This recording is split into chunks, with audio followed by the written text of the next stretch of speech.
Hey, Coach. Hey, how we doing?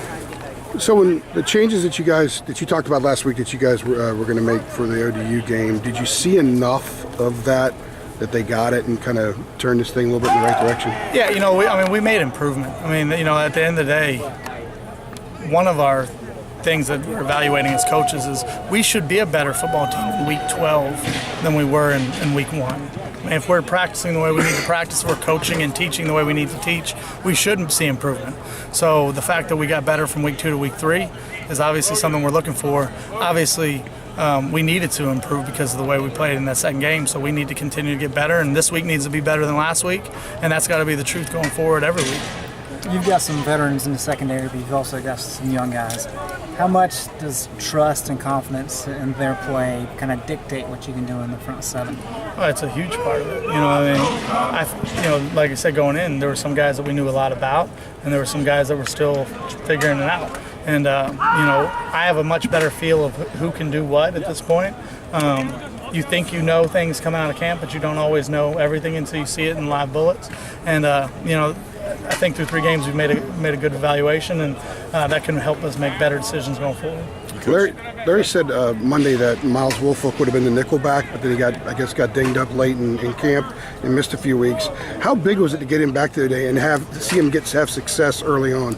It's huge. He got hurt around Memorial Day, and he missed all summer, all of fall camp. So.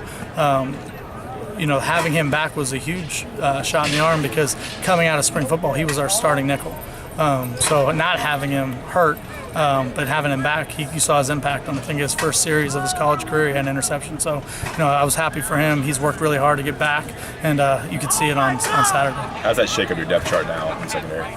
Well, Miles still has only been full speed for about a week and a half or 2 weeks. So, we got to take things relatively slow with him just to see what he can handle going forward physically, just because he hasn't been in a full game scenario, but he's certainly going to play, and he's going to be a factor in that nickel spot. Daniel Jones had success last year, both running and passing. Yep. What's the challenge there, and how much has he improved since that meeting last November? Well, I thought he was really good a year ago. I thought he was one of the better quarterbacks we played on the year. He was a true dual threat guy who ran the ball well when he had his opportunities to do it, but he also threw the ball well from the pocket. So we have a ton of respect for him, and you can see with a year of experience and a full spring and a full fall camp that he's gotten even better, and it's going to be a good challenge for us. But we think really highly of him and really the way they execute on offense in general. How about also then you throw in their running game with some of the speed that they have out of the backfield? Is this the most balanced attack that you've probably faced so far? No question, man. It is in terms of multiple guys on the offense being real threats. I think from a running back perspective, they have 2 backs that are as good as anyone will probably see all year. I think they're both really good. They got a good group of receivers, and they got a good quarterback, and they also have a really tough physical offensive line. So, from a whole overall standpoint, it might be the best unit that we've seen.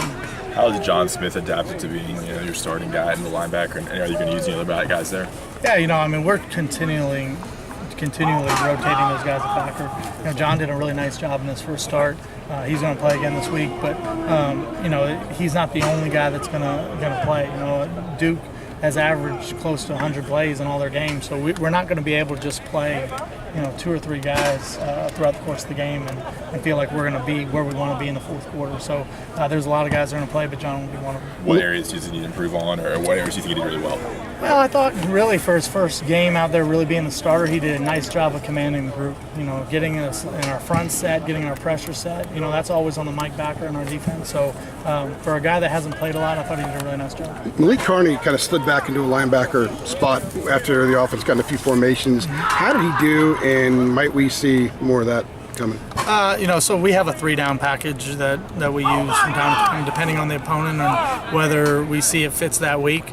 That's kind of debatable based on game plan and prep, whether you see it every week or just every other week or just sparingly through the year. So, but he did a nice job.